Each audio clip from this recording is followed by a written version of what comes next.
wabarakatuh. Waalaikumsalam warahmatullahi wabarakatuh. Ibu, terima kasih sudah memberikan kami waktu untuk wawancara terkait kasus atau dilema etika atau rujukan moral. Nanti seputar pertanyaan yang akan kami sampaikan yaitu tentang dilema etika atau rujukan moral terkait dengan lembaga yang Ibu pimpin, yaitu SDN 4 Panglojo. Langsung saja Bu untuk pertanyaan pertama. Setelah itu nanti Ibu bisa menjawab pertanyaan yang kami sampaikan. Yang pertama, selama ini bagaimana Ibu dapat mengidentifikasi kasus-kasus yang merupakan dilema etika atau rujukan moral? Masalah dilema etika, permasalahan yang sulit kita hadapi. Jadi permasalahannya mesti ada dampaknya kalau kita suatu ambil keputusan. Ini termasuk dilema yang sulit sekali, sehingga kami harus mengidentifikasi mana itu yang sangat urgent kita hadapi dan mana yang bisa sedikit kita ulur waktunya. Saya identifikasi, tentunya kami juga membutuhkan teman-teman sejawat kami, misalnya teman-teman kami guru. Di situ kami akan mengajak sharing dulu mengapa kok sampai terjadi seperti ini. Jadi background apa atau di belakang ini mengapa sampai timbul permasalahan itu yang harus kami kaji dulu. Setelah itulah kami bisa mengidentifikasi, mendahulukan mana yang kami dahulukan dan mana yang perlu kita pending dulu permasalahan itu. Terima kasih Bu. Lalu untuk pertanyaan yang kedua, selama ini bagaimana Ibu menjalankan pengambilan keputusan di sekolah Ibu, terutama untuk kasus-kasus di mana ada dua kepentingan yang sama-sama benar atau sama-sama mengandung nilai kebajikan? Dalam pengambilan keputusan untuk semua baik, tentunya tetap kami menggunakan mana yang kami prioritaskan dulu. Sama-sama menguntungkan, sama-sama baik. Yang kami dapatkan tentunya dulu yang kita pilih. Itu pun tidak pas dari karena teman-teman yang ada untuk tawaran. Teman tidak bisa. Tetap semua kami ajak teman untuk pengambilan keputusan. Berikutnya, langkah-langkah atau prosedur seperti yang bisa Ibu lakukan saat ini dalam pengambilan keputusan? Pengambilan prosedur ya, tentang ini ya. Apabila ada masalah, kami tenang, saya tidak langsung menyalahkan atau memakan. Pertama kami identifikasi tadi, oh masalahnya seperti ini. Saya ajak teman-teman, saya gantian, saya panggil ke ruangan saya untuk bagaimana sih permasalahan kok sampai timbul seperti itu. Setelah itu barulah dilaksanakan ya dengan musyawarah. Kemudian kami laksanakan di atas step-nya, tidak super. Tapi permasalahan khususnya hal-hal agak kecil lah. Kami diamkan permasalahan itu, kumpulkan permasalahan itu, bahwa kita rapat keluarga dan rapat di kami sampaikan permasalahan itu. Kami yang umpama ada hasan kagor lah. Lalu di saat kita meeting, kita rapat. Dengan gitu, baik terlibat maupun tidak, itu semua bisa makan. Oh, kalau perbuatan melakukan seperti ini kurang baik, agak berkenan di kepala sekolah, tidak baik untuk lembaga. Akhirnya semua akan. Lalu hal-hal saja yang selama ini Ibu anggap efektif pengambilan keputusan pada kasus-kasus dilema etika? Musyawarah. Yang paling musyawarah. Kami tidak pernah merasa saya itu mampu sendiri. Permasalahan apapun, seringan apapun, apalagi yang berat, apalagi di etika ini tentunya selalu mendapat masukan-masukan dari teman. Tanpa masukan teman, tanpa kerjasama, tanpa musyawarah dengan teman, permasalahan ini sulit kita ambil. Apalagi mengambil keputusan yang itu tentunya kami godok lah dengan mengajak satu ngumpul, ngomongnya ini, kita ajak lagi. Jadi setelah kumpul permasalahan baru kami mengambil keputusan. Kira-kira hal-hal apa saja yang selama ini merupakan tantangan dalam pengambilan keputusan pada kasus dilema etika? Tantangannya itu kami gini, ada beberapa yang satu teman guru inilah mengambil keputusan ini memang agak sulit banget, sulit sekali. Sehingga kami benar-benar menata bagaimana kalau saya laksan ini hubungan dengan ekonominya, dengan keluarganya juga tetap kami pikirkan. Sehingga kami berusaha yang paling paling menonjol dalam permasalahan tentunya di banyak. Jadi kami akan memberikan keputusan itu setelah kami ya utamanya usaha. Jadi diambil semuanya sudah titik terangnya, kami akan menggunakan putusan. Tidak semua ada tahu. Jadi setiap contoh ya, kita ada masalah. Kok seperti ini terjadi pada guru saya? Sehingga saya mengundang atau mengajak teman ini untuk sharing. Nanti mengajak ini beberapa hari. Setelah semuanya sudah ngumpul permasalahan itu, baru kami membuat keputusan. Nah keputusannya ini, saya yakin guru-guru yang saya ajak bicara pun nggak sama dengan keputusan yang saya ambil. Karena apa? Saya menggali dari beberapa pihak, utama dari teman-teman yang tentunya juga ada yang dekat dengan teman yang bermasalah. Itu Okay. Nah, apakah Ibu memiliki sebuah tata cara atau jadwal tertentu dalam sebuah penyelesaian kasus dilema oh, etika? tidak. Apakah Ibu langsung menyelesaikan di tempat atau memiliki sebuah jadwal untuk menyelesaikannya untuk prosedur seperti apa yang Ibu jalankan? Kalau untuk waktu tidak kami jadwal ya, tidak kami jadwal. Ini prosedurnya yang sudah saya sampaikan tadi. Jadi permasalahan beda ya, kalau ringan ya memang saat itu hanya dengan guyon kita langsung tegur. Tapi permasalahan yang agak berat yang dilema etika tadi, kami tentunya tetap penggunanya prosedurnya pertama kami ajak teman-teman, kami putuskan, setelah itu kami sampaikan kepada tubuh. Jadi inti dari permasalahan apapun bisa selesai dengan baik, bahkan bisa diterima kebijakan atau keputusan dari pimpinan itu kalau kita juga sudah banyak dengar dari teman-teman atau rekan yang ada di sekolah. Jadi kami melibatkan. Bahkan juga pernah suatu saat kami permasalahan itu harus kami atasi dengan menghadirkan atau mengajak rundingan dengan komite seperti itu. Jadi kami selalu membawa satu lembaga ini dalam permasalahan itu ada musyawarah untuk mencari solusi yang ada di sini. Gitu Novia? Lalu adakah seseorang atau faktor apa yang selama ini mempermudah atau membantu Ibu dalam pengambilan keputusan dalam kasus-kasus dilema etika? Faktor yang paling bisa menentukan itu adalah persaudaraan dengan hati. Kalau kita menghadapi masalah itu dengan hati, banding kita anggap aja menjadi masalah itu kita sendiri atau keluarga kita, karena hati kita insya Allah akan langsung mengena kepada permasalahan itu. Sehingga semuanya mudah. Karena apa? Kan hati yang ngomong. Jadi kami tidak akan emosi. Makanya saya tidak ada waktu sekarang selesai, sekarang tidak. Kami selalu menggunakan waktu yang menurut kami time-nya yang tepat, dalam artian kami menggunakan perasaan. Dia kami tidak bisa menyelesaikan hari ini, dia seperti ini, seperti lah. Itu yang menjadi kami dalam hidup. Saya akan emosi, gak penting pun tidak kami lakukan. Kalau sudah emosi tentunya ada yang akan diletakkan kepada yang tentunya ini yang diri kami lebih menata dengan pertanyaan yang akhir yang telah disampaikan tadi, pembelajaran apa yang dapat Ibu petik dari pengalaman Ibu saat mengambil keputusan dilema etika?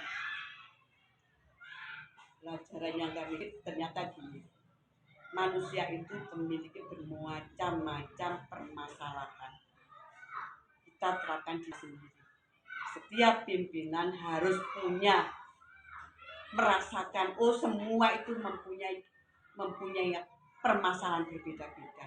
Sehingga kita selaku pimpinan harus dalam pengambilan suatu kebijakan, mengambil dalam suatu keputusan harus benar-benar dengan hati.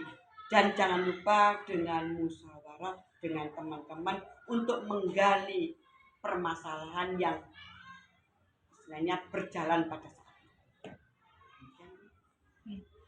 Terima kasih Bu Istira, sudah menjawab semua pertanyaan wawancara kami.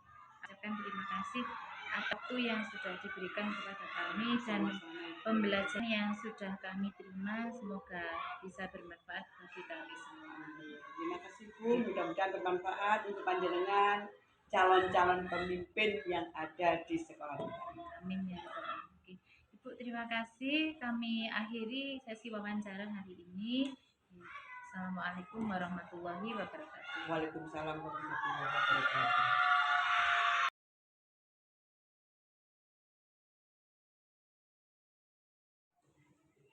Assalamualaikum warahmatullahi wabarakatuh. Waalaikumsalam warahmatullahi wabarakatuh. Bapak, terima kasih sudah menyempatkan waktunya hari ini. Kami dari Guru Penggerak ingin mewawancarai Bapak terkait dengan dilema etika atau pujukan moral. Kami terima kasih karena sudah diberi kesempatan.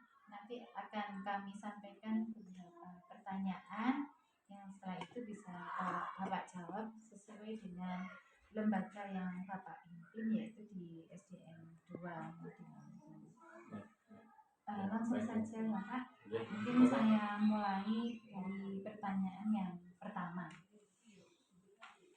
Selama ini bagaimana Bapak dapat mengidentifikasi kasus-kasus yang merupakan dilema etika atau pujukan moral? Terima kasih. Sebelumnya tentang dilema etika dan pujukan moral. Ini sebelum dengan wawancara memang saya sudah sedikit membaca tentang apa sih dilema etika itu, apa pujukan moral. Jadi dilema etika itu intinya adalah sebuah situasi di mana kita menghadapi suatu masalah benar dan benar tapi bertentangan dengan situasi kita dalam mengambil keputusan. Dan pujukan moral itu adalah benar lawan salah, intinya seperti itu. Jadi memang dalam mengidentifikasi kasus-kasus ini sebagai kepala sekolah itu memang banyak pertimbangan. Ada hal-hal yang perlu dilakukan dalam mengidentifikasi. Yang pertama yang adalah melihat kasusnya apa dalam mengidentifikasi salah itu. Jadi sebagai contoh begini, kasus adalah tentang kedisiplinan atau keterlambatan guru. Ya, kita lihat kasusnya dulu. Ya. Yang kedua adalah menentukan siapa yang terlibat dalam hal itu. Jadi kita dalam mengidentifikasi masalah adalah yang pertama tadi adalah mengenali nilai-nilai kasus-kasus yang ada di situ. Terus yang kedua adalah menentukan siapa yang terlibat dalam situasi tersebut dalam mengidentifikasinya. Jadi yang saya kasih contoh adalah tentang keterlambatan tadi ya. Jadi kita ambil sebagai contoh keterlambatan guru misalkan, ya. Memang kita sebagai kepala sekolah intinya yang pertama adalah memberi contoh dahulu. Nah, setelah itu kalau kita sudah memberi contoh, memang dia masih melanggar, kita cari apa permasalahan. Misalnya dalam keluarga, mungkin di rumah gimana, tapi setelah itu 1-2 masalah, tapi lama kita bisa mengidentifikasi masalah itu. Okay. Itu. Terus yang ketiga langkah adalah mencari fakta-fakta, kumpulkan fakta-fakta dalam mengidentifikasi masalah kasus-kasus tersebut. Kemudian kita kepala sekolah ya, kita mesti ada rasa itu tadi dilema etika antara benar dengan rasa kasihan, istilahnya seperti kita identifikasi dulu. Kemudian kita ambil keputusan, apakah keputusan yang akan kita ambil dalam mengidentifikasi kasus-kasus dalam mengambil keputusan tersebut, seperti itu mungkin. Ya. Terima kasih Bapak. Ini berdasarkan, selain Bapak juga kepala sekolah di lembaga ini, tentunya Bapak sebelumnya juga pernah menjadi guru penggerak. Tentunya dilema etika atau pujukan moral ini juga sudah tidak asing. Lalu selama ini bagaimana Bapak menjalankan pengambilan keputusan di sekolah ini, terutama untuk kasus-kasus di mana ada dua kepentingan yang sama-sama benar atau sama-sama mengandung nilai kebajikan? Nah, ya itu tadi. Yang pertama, kalau kita terjadi kasus memang itu sama-sama benar ya Bapak Ibu. Intinya kita lihat masalahnya dulu apa. Kita identifikasi masalahnya dulu apa. Masalah itu terjadi karena apa? Contoh keterlambatan tadi, karena di rumah ada kendala memang yang tidak harus ditinggalkan. Kita identifikasi tersebut. Kemudian kita bicara dengan orang tersebut, bicara face to face, istilahnya pendekatan secara personal. Kita kenapa sih Bu kok terlambat, kita akan seperti itu. Kemudian kalau memang kita lihat berhari-hari memang masih terjadi seperti itu, maka kita ambil tindakan keputusan yang lain. Sebagai kebijakan kita sebagai atasan, mungkin kita bisa memberikan contoh aturan-aturan yang berlaku kalau dia menjadi seorang guru gitu. Jadi kedua, dari permasalahan tersebut kalau memang itu berlarut-larut, kita bisa mengadakan musyawarah dengan rekan-rekan guru. Karena bagaimanapun kalau situasi seperti itu, kalau guru-guru yang lain itu pasti tidak dirasa biasa kepala sekolah membiarkan, otomatis dia adalah pembiarannya. Kita kumpulkan semua guru untuk mencari solusi. Memang kondisi guru itu seperti ini, nanti bagaimana, dan menjadi kesepakatan suatu lembaga tersebut agar tercipta di sekolah. Kalau jadi yang utama adalah kita kalau memang sudah terbentur dari permasalahan secara personal tidak bisa, maka kita secara musyawarah untuk menjaga kondusivitas sekolah kita. Seperti itu. Berikutnya, langkah-langkah atau prosedur seperti apa yang biasa Bapak lakukan selama ini dalam pengambilan keputusan? Langkah-langkah untuk prosedurnya tadi sudah saya sampaikan. Sebenarnya langkah-langkah yang utama itu memang sebagai kepala sekolah harus mempunyai kebijakan yang perlu kita ambil. Jadi dalam menyikapi suatu permasalahan tadi, saya ulang lagi adalah yang pertama kita cari dulu untuk permasalahannya apa. Terus kita secara personal kita saling bercerita atau menceritakan hal yang memang dirasa itu tidak bisa diselesaikan. Kemudian kita cari dengan jalan musyawarah tadi untuk menjaga kondisi kita. Jadi langkah-langkahnya cuma simpel kalau di sini. Jadi yang penting teman-teman itu tahu sehingga tidak merasa ini loh Pak Effendi kok orang ini selalu terlambat, itu kok membiarkan terus menerus, sehingga kita omongkan duduk permasalahannya, tahu semua guru itu tahu, ternyata orang ini terlambat karena faktornya ini. Jadi kita gimana ya, rasa kasihan itu ada rasa kasihan terhadap guru, sehingga kita beri konsekuensi bagaimana jalan keluarnya kalau memang permasalahan itu tidak bisa diselesaikan. Dia bisa meminta bantuan teman yang lain. Yang penting saling komunikasi itu aja lah untuk menjaga kondusivitas sekolah kita. Berikutnya, hal-hal apa saja yang selama ini Bapak anggap efektif dalam pengambilan keputusan pada kasus-kasus dilema etika? Ya, yang efektif itu untuk pengambilan dilema etika kan saya itu ada program meeting pagi. Jadi program meeting pagi itu saya itu laksanakan dalam 1 minggu mungkin 2 kali. Jadi selama ini ada problematika sebenarnya mungkin saya akan mencari solusi gimana menekan dilema etika tersebut. Ya.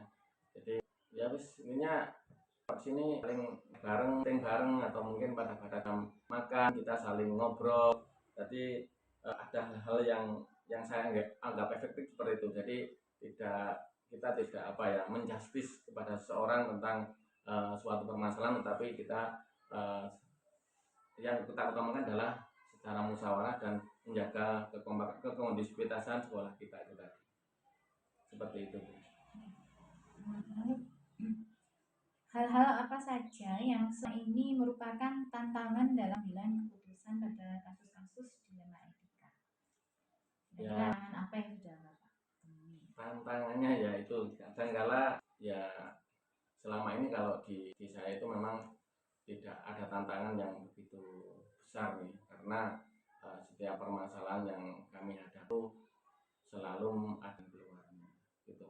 Jadi kalau tantangannya apa ya Bu ya, kalau kita itu kadang yang merasa menjadi tantangan itu kalau gurunya itu nggak bisa diberitahu gitu loh, angin dan ini apa ya, sulit untuk diberitahu, sehingga mungkin itu yang menjadi tantangan utama. Tetapi itu tidak apa ya, tidak menjadi sebuah tantangan bagi kami, karena apa, karena sekolah kami selalu menjaga itu tadi, kekompakan. Setiap ada masalah kita omongkan bersama-sama, duduk bersama, sehingga tidak menjadi suatu problem yang ada sekolah menjadi tantangan sekolah kita. Jadi selama ini untuk sekolah kami yang sudah saya pimpin ini, untuk tantangan itu tidak ada begitu besar, karena setiap permasalahan sudah kami atasi dengan baik, dan tidak ada di sini yang kalau diberi apa masukan itu merasa dirinya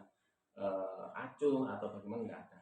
Kalau mungkin saya enggak tahu ya untuk sekolah yang lain mungkin bisa, karena ini mungkin ada 2-3 sekolah kalau nggak salah ya, nanti mungkin bisa tantangan yang sekolah lain bisa kita bandingkan. Kalau di sini enggak ada tantangan secara signifikan, saya menghadapi tantangan yang berat itu.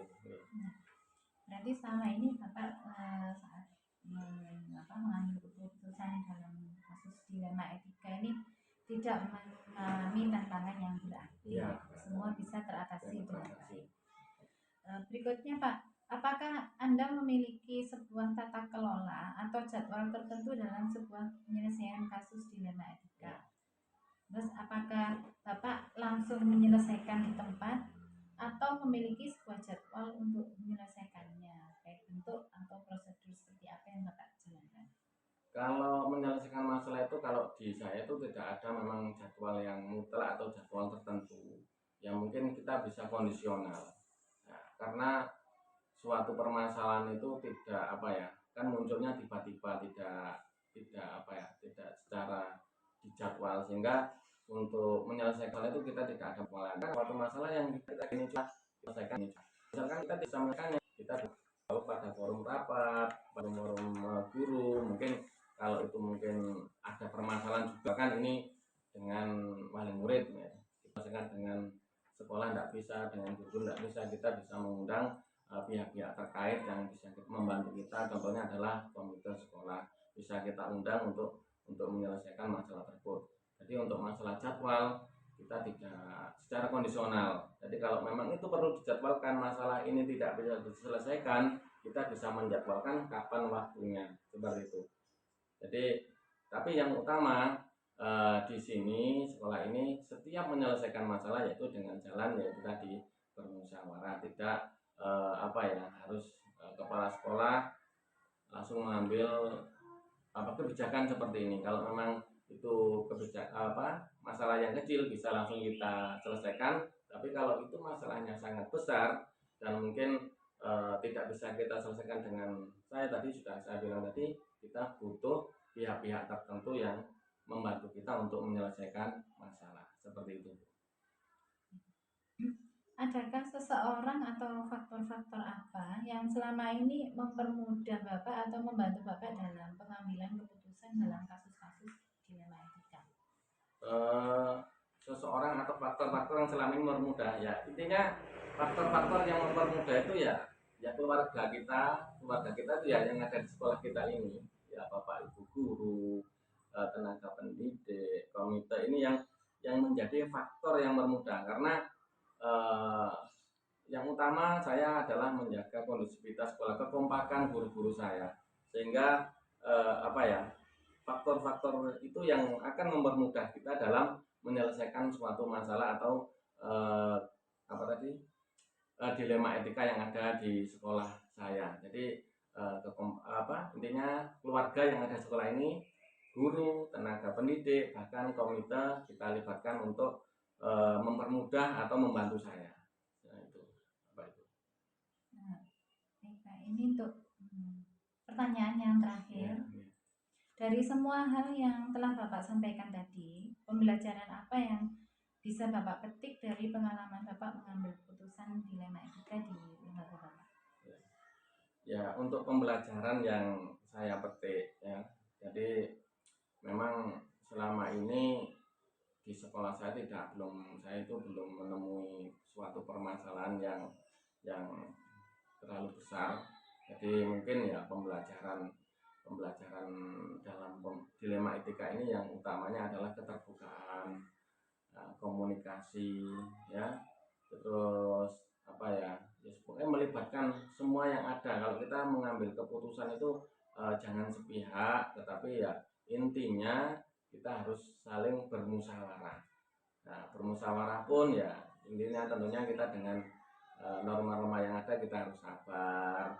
Jadi permasalahan itu segera terselesaikan seperti itu. Jadi kalau untuk karena tantangan sini tadi tidak ada yang terlalu besar, sehingga pembelajarannya utamanya dari dilema etika yaitu tadi musyawarah, komunikasi, dan mungkin menjaga kekompakan kondusivitas sekolah kita, sekolah saya seperti itu.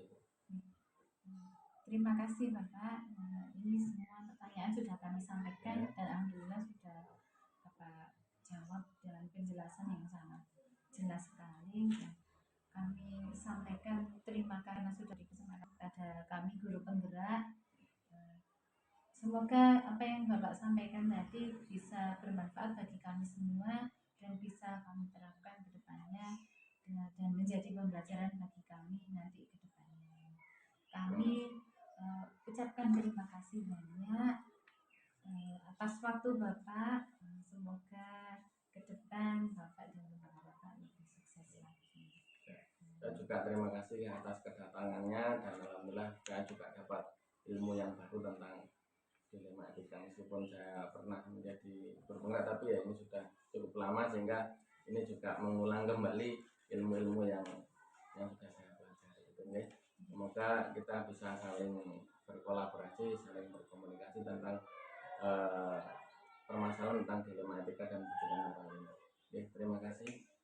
Bapak terima kasih. Sama-sama, kami undur diri sekali. Mengucapkan terima kasih dan sampaikan Assalamualaikum warahmatullahi wabarakatuh. Waalaikumsalam warahmatullahi wabarakatuh.